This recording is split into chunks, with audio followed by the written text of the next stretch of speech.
Cuando estuvimos en el lugar empezó la liberación y la mujer, que en un principio pues no reaccionaba, ya empezó a poner resistencia a tal punto de que su rostro cambió, se transfiguró, sus pupilas se dilataron, ¿no? Se pusieron totalmente negras y su rostro como que se alargó.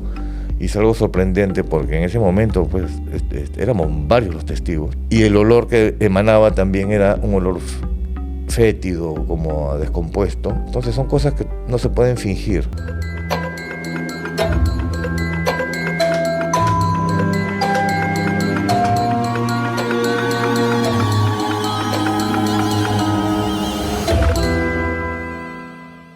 ¿Cuántas veces hemos hablado en Insomnio de exorcismos? Pero nunca hemos hablado de exorcismos con Pedro Noguchi, quien nos acompaña una vez más el día de hoy. Pedro, bienvenido una vez más a Insomnio. ¿Cómo estás? ¿Qué tal, Franco? Buenas noches y buenas noches también a todo el público de Insomnio. Tengo que prender la luz para exorcizar a tu gran horda de fans que el otro día han estado publicando ahí que se quieren hasta casar contigo.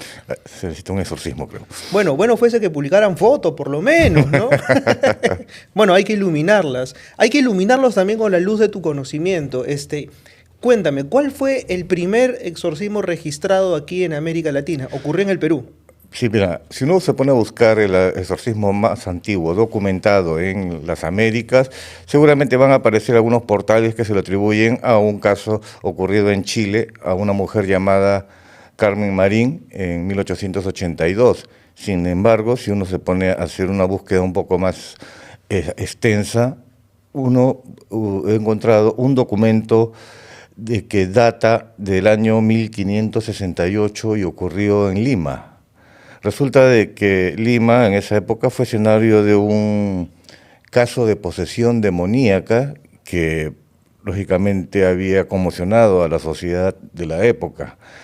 El Tribunal del Santo Oficio, que recién se había establecido lógicamente, intervino en el caso y involucró a una joven llamada María Pizarro y a un grupo de religiosos que también estuvieron comprometidos con este caso. Resulta de que las acusaciones fueron bastante severas porque incluían pues pacto con el demonio, herejía, entre otras cosas, ¿no? Esta información también se encuentra en los registros, en el Archivo Histórico Nacional de Madrid. O sea, para que veas que la cosa sí va en serio, ¿no?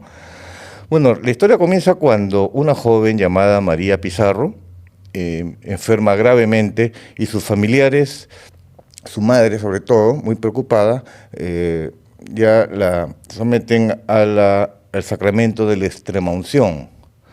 Resulta pues que esta joven empezaba a mostrar también un comportamiento muy extraño, entre ellos pues podría entrar en ataques de risas o gritos, ¿no? Y de manera incontrolable. Bueno, se pensó que sus síntomas podían estar relacionados a algún tipo de enfermedad que no había sido o podido ser diagnosticada por los doctores, o en todo caso podría tratarse también de una enfermedad mental. Sin embargo, el representante de la Compañía de Jesús, que examinó ese caso, llegó a la conclusión de que realmente se trataba de una posesión demoníaca. Y decidieron pues a tomar cartas en el asunto por las evidentes señales típicas de una posesión en ese momento, que notaron como eran bramidos, contorsiones, convulsiones y una fuerza descomunal. La noticia del caso corrió como reguero de pólvora en una ciudad que todavía recién fundada, ¿no? Como era Lima, y muchas personas de diferentes partes empezaron a acercarse a la casa de esta joven. Primero porque muchos eran curiosos, porque querían ver era prácticamente como un espectáculo para ellos, y por otra parte también un grupo había llegado a pedido de la misma madre, que solicitó que rezaran por el alma de esta joven, ¿no? Bueno, entonces tenemos que por momentos la joven parecía inclusive estar agonizando, pero de repentinamente se levantaba bruscamente y con una energía pues inusitada y que era difícil controlarla. Tal es así que muchos religiosos involucrados en este caso habían confirmado de que María Pizarro confesó haber tenido un pacto con el demonio, debido a que, por resentimiento tal vez contra su madre, se sintió ella abandonada por haberla dejado en casa de su hermano mientras la madre viajó a Arequipa. Fue en esas fechas en donde en una higuera que se encontraba en la huerta apareció un joven galante, muy seductor, y que le propuso realizar un pacto para poder servirla a ella, cosa que ella accede, a cambio lógicamente de su alma. Entonces, ante la gravedad del caso, un grupo de religiosos, que en su mayoría conformado por jesuitas y dominicos, decidieron hacerle exorcismos en forma secreta, porque sabes que hay un procedimiento especial, ¿no? Sin autorización prácticamente, lo comenzaron a hacer. Pero vieron de que los exorcismos parecían de que no daban resultados y que efectivamente el demonio se encontraba dentro de la joven, porque empezaba a responderles inclusive a estos religiosos. A pesar de estos esfuerzos, los exorcismos no tuvieron muchos resultados y los sacerdotes, también conscientes de su falta de experiencia, empezaron también a recurrir a otros religiosos y que finalmente decidieron internarla, llevarla a continuar los exorcismos a la iglesia de la compañía. Bueno, tampoco los resultados fueron positivos hasta que un grupo de estos religiosos sugirieron someterla a castigos físicos e inclusive le pusieron grilletes. Fue así de que pensaron de que el exorcismo estaba resultando porque las visiones que decía tener María ya empezaron a cambiar, dieron un giro de 180 grados, porque en un inicio ella manifestaba ver seres oscuros, siniestros, pero después que la sometieron a esta nueva forma de exorcismo, empezó más bien a ver imágenes angelicales, ¿no? Celestiales. Inclusive uno de ellos se identificó como el arcángel Gabriel, ¿no? Quien decía de que trataba de conminarla a retornar al sendero de Dios. Es así como estos religiosos, creyeron que empezó la lucha entre el bien y el mal. Ahora, hay un grupo de exorcistas. Dentro de estos se encontraban los padres Alonso Gasco, Pedro Toro, Luis López y Fray Francisco de la Cruz. Ellos que estaban convencidos de que esta posesión más bien se trataba de una prueba divina y que en las visiones los ángeles habían anunciado de que estos exorcistas iban a ser recompensados por su labor. Bueno, aparte el supuesto arcángel les ofreció pues consejos doctrinales, ¿no? Sin embargo, la relación de estos exorcistas con la joven se fue tornando cada vez más controversial. Tal es así que después fue utilizado como evidencias para las acusaciones que vendrían después. El padre, el caso más peculiar fue el del padre Fray Francisco de la Cruz, quien se mostró convencido de que él sería el próximo Papa Angélico de las Indias, ¿no? De las Américas hispanas, ¿no? Y que San Gabriel lo había elegido a él, ¿no? De que para tal misión, y él se la creyó tanto que defendía su postura. Luego tenemos que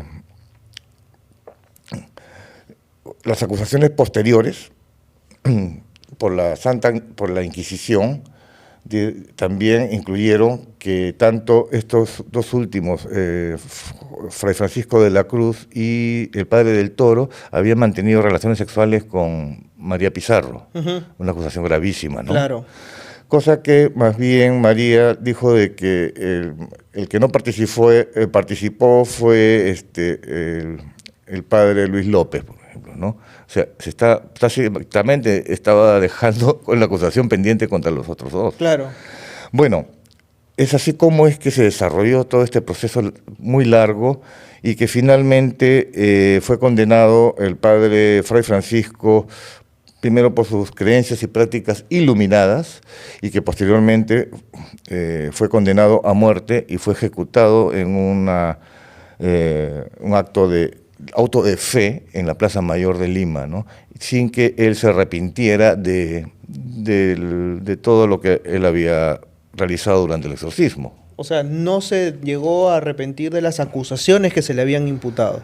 Él las negó, pero él decía de que fue una decisión del arcángel Gabriel que... O sea, dijo, el arcángel Gabriel me dijo que, pues... La parte de las agresiones sexuales no se mencionan, pero sí de que todo lo que había hecho él era precisamente porque era una prueba divina, ¿no? Ahora, algo que mencionaba Matt la vez que vino aquí es que, por ejemplo, alguien que realiza o practica un exorcismo tiene que estar autorizado por el Vaticano, que tiene que llevar una especie de preparación especial. Estos miembros de la Inquisición llevaban esa preparación especial porque tú me hablas de que sometieron a esta María Pizarro a grilletes y a castigos físicos que nada tienen que ver necesariamente con un exorcismo, ¿no? Mira, los que iniciaron el proceso contra estos religiosos fue la Santa Inquisición, pero estos religiosos no pertenecían a la Inquisición, sino, como decía, en parte eran dominicos o también eran jesuitas, y iniciaron este proceso de exorcismos en secreto. Parece que no comunicaron a los superiores, ¿no? Eso agravó también las acusaciones. ¿Qué es lo que pasa con la señorita Marín en Chile, por ejemplo? Mira, no tengo mucha información sobre ese caso, lo único que sé que era un adolescente de que repentinamente empezó también igual a tener convulsiones y que se atribuía mucho esto por prácticas de brujería, ¿no? Más bien hay otro caso interesante también ocurrido en Perú, que fue una posesión ocurrida exactamente un siglo después del caso de María Pizarro. ¿Exactamente un siglo después? Más o menos, mira, el proceso más o menos se realiza en 1572, ¿no? En esas fechas, pero tenemos que en 1674, ¿no? Fue el caso de las monjas poseídas en el convento de Santa Clara, en Trujillo, ¿no? Fue a inicios en noviembre de ese año que el comisario de la ciudad envía una carta al Tribunal de Santo Oficio para informar de que estaban ocurriendo cosas bastante extrañas en el convento debido a que, las monjas estaban siendo atacadas por alguna entidad demoníaca. El escrito precisaba de que entidades malvadas se habían apoderado de los cuerpos de entre 23 a 26 monjas. O sea, era una especie de posesión colectiva. Fueron cayendo uno a uno, ¿no? Entonces se generó una ola de miedo en la ciudad y luego no se precisó si estaban endemoniadas, embrujadas o maldecidas, pero se realizaron jornadas de penitencias y procesiones inclusive para brindar un poco de consuelo a las mujeres que estaban atormentadas. Bueno, se detalló que se había considerado dentro del informe de que esta situación se había tratado una especie de castigo divino, no necesariamente contra las monjas, sino más bien en conjunto con todos los feligreses, lo que aumentó también el temor de la población porque pensaba de que estos hechos se podrían repetir en otros lugares también. Según los testimonios del padre Francisco del Risco, que fue el que confesó a las posesas, manifestó que anteriormente ellas habían estado percibiendo extrañas manifestaciones dentro del convento y como primer intento él se encargó de realizar varios exorcismos con la intención de expulsar los demonios de sus cuerpos, ¿no? Pero parece que esto no fue suficiente porque las manifestaciones continuaban y luego tenemos que el número de monjas se fue incrementando más bien cada vez más, ¿no? Las típicas, igual que en el caso de María Pizarro, algunas entraban con torsiones, otras empezaban a hablar con una voz que no les pertenecía, pero el caso especial era el de una novicia llamada Luisa Benítez, como fue la primera que empezó con este con esta epidemia de posesiones, ¿no?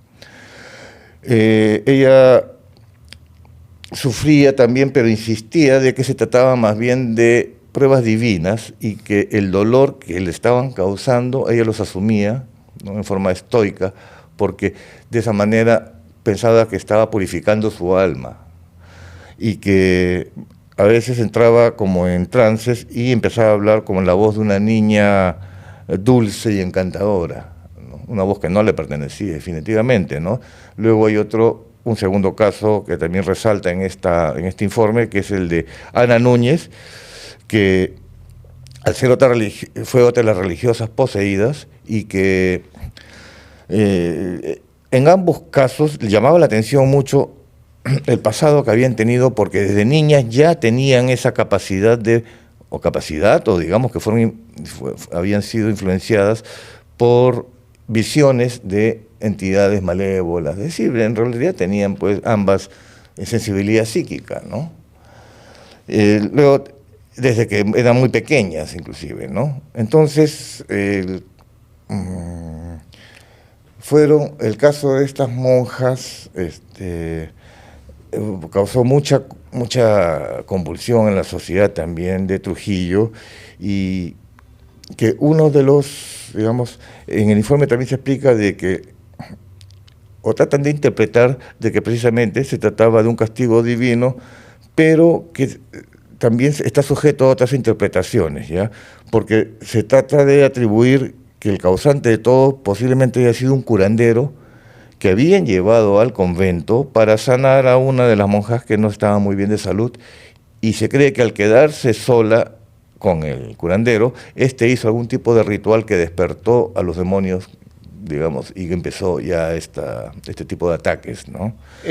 Ahí quiero precisar algo. ¿No crees que también esta es una manera de satanizar toda aquella cuestión que está al margen de la fe católica? O sea, porque claro, si es que yo me pongo dentro de la visión de la época, digo, cualquier cuestión que amenace o que esté diferente a lo que yo creo tiene que estar siendo necesariamente ridiculizada o por lo menos colocada como un peligro inminente. Entonces, si es que hay un curandero que compite directamente contra lo que yo considero que es lo correcto, me conviene satanizarlo, me conviene ridiculizarlo y me conviene convertirlo inminentemente en un peligro y crear una narrativa alrededor de.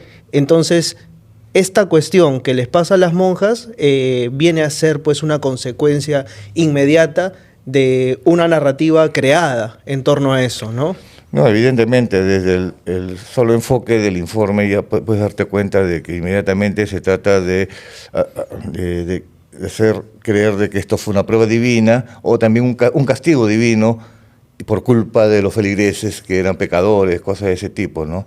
Pero no es la única interpretación que hay también en torno al origen, porque también se habla de que se trataría de una novicia de que ingresó sin tener pues la vocación, pero con el simple objetivo de vengarse porque habían acusado a su madre que practicaba la brujería. Entonces se comenta de que ella ingresó para desde dentro maldecir a todo el convento, y empezaron este tipo de manifestaciones.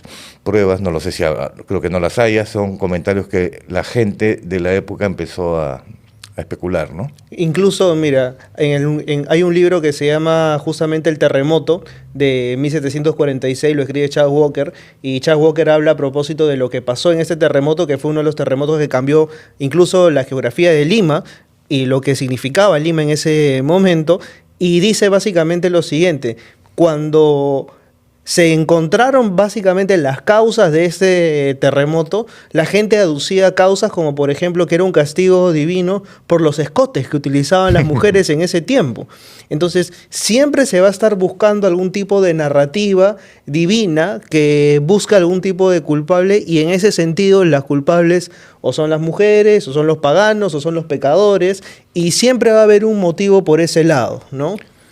Sí, muchas de las leyendas que tenemos también en nuestro país, como por ejemplo el de la jarjacha, se cree que ha sido incrustado justamente como una especie de historia moralista para quienes practicaran el incesto, por ejemplo, ¿no? Tenían ese final de convertirse en uno de estos seres, ¿no?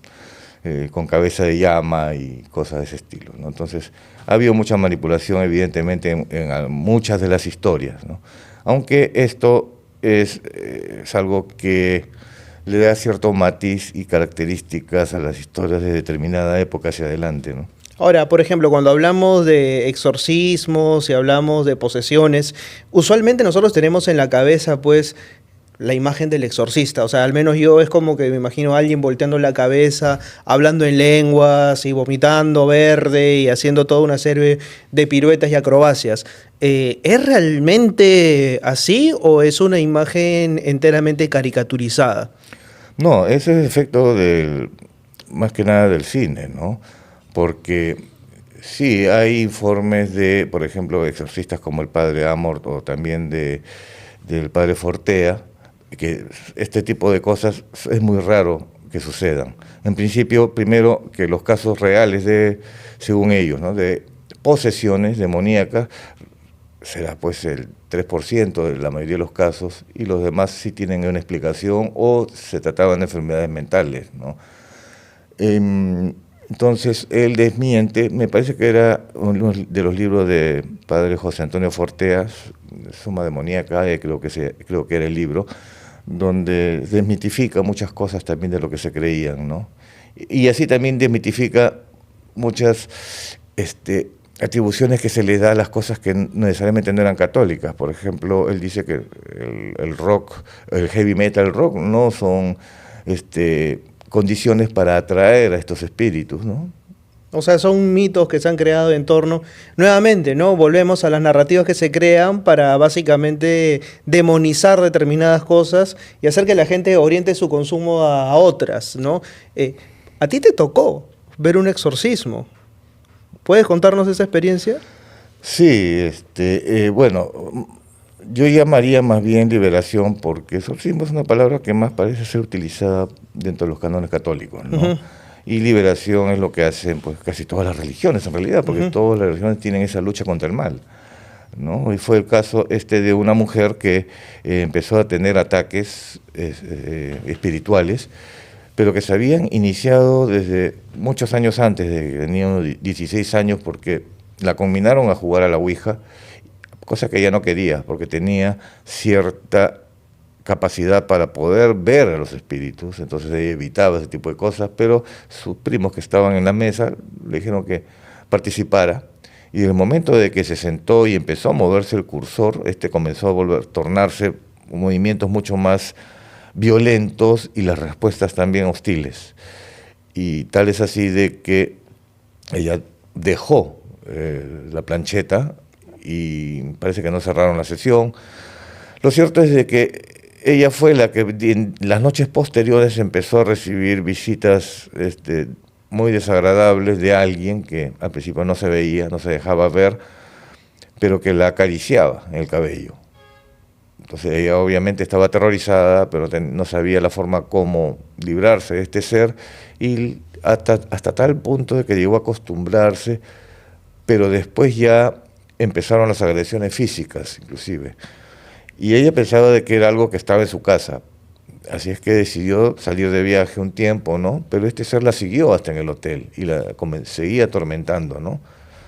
Pasaron los años y la situación ya se puso mucho más grave porque le afectó psicológicamente. Tal es así que ella estaba en un instituto armado y cuando la analizaron, la habían diagnosticado después que sufría pues de bipolaridad y otros problemas más que tenían, pero el fenómeno era real, no los estaba imaginando, pero sí le estaba afectando psicológicamente, ¿no? Entonces la situación ya cuando se comunican con nosotros ya se había salido totalmente de control, porque nos hablaron de que la mujer fue arrastrada de su cama en una oportunidad delante de una testigo que era su prima que vivía con ella, y que la prima incluso tuvo que sujetarle los brazos porque la estaban arrastrando hacia la puerta de salida. Y la prima no podía ver qué cosa era lo que la arrastraba, simplemente veía los pies levantados, ¿no? Con una fuerza que ella apenas podía tratar de controlarla. Y también hubo otro fenómeno que era el del sangrado de las paredes. Y nosotros pedíamos pues evidencias, ¿no? Fotografías o videos que sí nos enviaron y nos pareció bastante extraño. Así que realizamos una primera visita y tú ves a una persona cuando realmente la ha pasado muy mal, bueno, ambas, con ojeras de varias malas noches, varias noches sin dormir, por ejemplo. Entonces, el ambiente donde vivían era un departamento que tenía un olor extraño, fétido, y de una temperatura que no correspondía a la época en la que se encontraba, porque era una época pues de otoño, me parece, y el departamento era helado, ¿no? Y habíamos pedido de que si se volviera a manifestar este sangrado, que no lo limpiaran, porque lo habían hecho la primera vez, porque para nosotros poder analizarlo, y efectivamente el cuarto estaba lleno de estos chorros de sangre, incluso hasta una cómoda que tenía en el televisor, ¿no? Y tomé unas muestras y que después se enviaron a analizar y efectivamente confirmaron de que se trataba de sangre humana, algo que si hubiese sido una broma o un pigmento hubiese salido en esa prueba, y además cuánta sangre se necesitaría para crear toda esa escena del crimen, por ejemplo, ¿no? Claro. Entonces vimos que sí era necesario la intervención ya de un liberador que pertenecía más a la facción carismática, que es una corriente dentro de la misma Iglesia Católica. Así como hay carismáticos, hay neocatecuménicos, dominicos, ¿no? Y ellos son personas que están preparadas en realizar este tipo de liberaciones porque se dice que tienen los llamados carismas, que vienen a ser pues los dones psíquicos, ¿no? Cuando estuvimos en el lugar, para hacerla corta porque la historia es bastante larga y todo lo que pasó también, empezó la liberación y la mujer que en un principio pues no reaccionaba, ya empezó a poner resistencia a tal punto de que su rostro cambió, se transfiguró, sus pupilas se dilataron, ¿no? Se pusieron totalmente negras y su rostro como que se alargó. Y es algo sorprendente porque en ese momento pues éramos varios los testigos y el olor que emanaba también era un olor fétido, como a descompuesto. Entonces son cosas que no se pueden fingir y ya escapan a cualquier tipo de problema psicológico que haya tenido esta persona, ¿no? Ahora, esto se grabó, pero tú y varias personas el otro día lo preguntaban, ¿por qué no se reproducen estas grabaciones? Porque obviamente existe el peligro de que esta entidad puede estar invocando a otras y se pueda generar una posesión colectiva y demás. Se ha colocado en congresos muy específicos y además en silencio, ¿no? Porque para tratar de salvaguardar la integridad de las personas, además, ¿no? Primero es eso, ¿no? Preservar también la identidad, porque esta persona estaba pasando también por una situación complicada en su centro de labores, que era, como te digo, era de la policía, ¿no? Ya han pasado muchos años ya, pero por otro lado también sí hay cosas allí que se logran escuchar y que tú no sabes qué significan, y emitirlo públicamente sería pues exponer algo que no conoces, y a lo mejor están realizando una invocación a sus legiones quizás, ¿no? Uh-huh. Le he cambiado el audio, pero ocurrió una cosa muy rara cuando estaba editando este material. Era para un proyecto piloto, no era para ser publicado, sino para mostrar, ¿no? En congresos y demás. No, era para un piloto, para un programa, un proyecto que teníamos con unos amigos de un canal de televisión, pero solamente era para mostrarlo, y resulta de que dio muchos problemas esa edición. Se colgaba la máquina, el audio no salía, cosas de ese tipo. Y yo decía, bueno, pues puede ser mi computadora. Entonces estos amigos, como trabajaban en un canal, decían, a ver, pásanos el material para ver si pasa eso. Y todas sus máquinas también les pasó lo mismo. Llamaron al ingeniero y no encontró explicación, ¿no? O sea, son cosas que literalmente escapan a lo normal. Definitivamente, ¿no? Porque ya no es una cuestión técnica. Y no es una coincidencia porque después hay un caso relacionado también con este de aquí, y que el material que yo iba a mostrar, que era una entrevista a otra persona que había hecho, él sí había hecho una especie de pacto, su material era irreproducible, o sea, estaban en cintas digitales, la imagen se pixelaba, no salía el audio y pues, terminó enredándoseme la cinta. Ujú. Se estropeó ese material, ¿no? Sin embargo, en nuestro canal de miembros tratamos el caso, omitiendo la entrevista, obviamente, ¿no? Y también sucedieron cosas bastante inquietantes. Entonces, ves que ya cuando esto trasciende a lo que es el testimonio simplemente, y hay pruebas que uno mismo ha estado presente ahí, significa de que son cosas de que hay que tomarlas muy en serio, ¿no? Entiendo, entiendo. ¿Por qué, por ejemplo, cuando se hablan de estos temas, empiezan a ocurrir ese tipo de cosas que de pronto exceden a lo normal y que pueden de pronto alterar estas presencias? ¿Por qué estas presencias no quieren que se difundan estas cosas? Mira, yo pienso que hay dos posibilidades. Primero es que yo lo interpreto como que es una advertencia, que te están diciendo no te entrometas en lo que no te corresponde, Ujú. ¿no? Porque previamente hay una parte que no te he comentado ahora, de que cuando me dirigía con el liberador llevándolo a la casa de Ujú. esta mujer, casi me sacan del camino en la Costa Verde con unas rocas que caían. Ay, Que es miércoles. algo que, bueno, antes sucedía normalmente, ¿no? Pero no que las rocas caigan donde tú estás pasando, ¿no? Ni que fuese un temblor, y esa noche no hubo temblor. Claro. Y hasta que una gran roca cae en el centro y me saca de la vía cuando era doble sentido, y el liberador dijo, tranquilo que esto sí, siempre sucede, siempre nos van a poner obstáculos, ¿no? Bueno, con respecto al material, uno también, yo lo que podría pensar es de que cuando hay este tipo de fenómenos muy fuertes, es también una especie de contaminación electromagnética que puede afectar el soporte de grabación, ¿no? Pero que se te ocurran otros problemas físicos, como que se te enrede el material, o sea, la cinta, o que en otro canal lleves el material digitalizado y no le funcione a ellos tampoco, entonces ahí tú ves algo raro. ¿Sabes cuándo recién lo pude trabajar el material? Cuando una de las mediums que nos acompañó me recomendó cambiarle el nombre del archivo por un nombre, como quien dice, un nombre religioso, ¿no? Ujú. Parece mentira, pero funcionó. Ah, mira. Y yo pensé que la cabecera del archivo ya estaba corrupta y ya era irrecuperable, ¿no? Y solamente cambiándole el nombre, ¿no? Porque yo le había puesto posesión, ¿no? A la mala, pues. Dijiste, hay que ser, para identificarlo, Claro, para identificarlo, le pones el nombre de lo que, de lo que es. de lo que es. Parece que ese nombre no funcionaba, pues. Cuéntame la última. ¿En algún momento fueron con un periodista? Ya sabes a qué me refiero.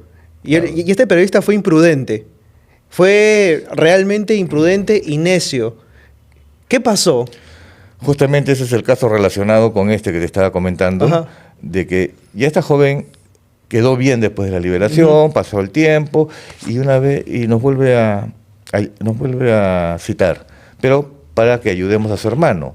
Vivía en otra casa, vivía con sus padres. Resulta de que nos comunicó de que su hermano estaba siendo acosado por entidades, porque había jugado una sola vez a la Ouija, según ellos, ¿no? Según el hermano.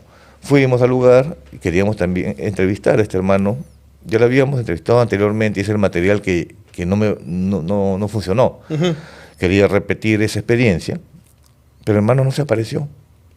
Bueno, entonces tuvimos que tomar la declaración a la madre nada más, y que según lo que le había comentado su hijo era de que jugó a la Ouija, y no era un jovencito, yo te calculo que tenía más de 35 años, pero bueno, y que a raíz de allí todo le va mal, se dedicó al vicio, y etcétera, etcétera. Bueno, cuando entramos con la medium, acompañados justo nos acompañó un periodista joven de una cadena pequeña de Estados Unidos que quería hacer, parece primera vez que hacía una nota paranormal, ¿no? Ujú. Bastante ingenuo también. Entonces la medium empezó a percibir de que habían dos entidades en la casa. Nosotros pedimos a la señora y a la hija que nos esperaran afuera, ¿no? y estábamos a oscuras para facilitar la percepción de la psíquica.